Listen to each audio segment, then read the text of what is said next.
ఏ అబ్బాయి చంటిల్లారా ఎక్కడన్నారా ఏంటి రే రే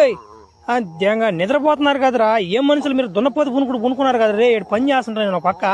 అన్నా ఎన్ని రోజులన్నా నువ్వు పోయా ఇప్పటికి 5 సంవత్సరాలు అవుతున్నా నా మాట కూలి లేకుండా నీళ్ళు లేకుండా చచ్చిపోయినావన్నా ఇన్ని రోజులు ఎట్ట బతకాలన్నా మేము కనీసం ముందు కూడా తేకుండా మాకు నువ్వు ఏందా ఇక్కడ మీకు ముందు పోస్తా నేను కూర్చుంటాడు పని ఒకటి చేస్తాడు రా రోబోని తయారు చేద్దాం అని నేను అనుకుంటుంటే రోబో తయారు చేయాలరా మిలిటరీ వాళ్ళకి అందియాలరా అన్నమాట ఎన్ని సంవత్సరాలు చెప్తున్నా కానీ మీకు అర్థం కావట్లేదు కదా ఎంతవరకు వచ్చిందా నా రోబో తయారు చేసేద్దా అయిపోయింది అంటున్నా ఇంటికి పోయి చాలా రోజులు అయిపోతున్నా నా పిల్లం బిడ్డలను చూసా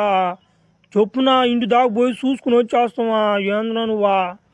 బడవా మీకు ఇంటికి పోయేదానికి తొందరగా ఉంది కదా నేను 10 సంవత్సరాలు అవుతుంది ఇంటికి పోయా మా అమ్మ నా అన్నమాట ఫోన్లు అమ్మయ్య చూస్తే ఫోన్ మీద ఫోన్లు చేస్తుంది సరే రండి నా వెనక రండి రోబో తయారైపోయింది కానీ దాన్ని ఒక రీమోడలింగ్ చేయాలి రండి పారన్నమాట పోయి ఇటు కాడు చేయలేవు అన్నమాట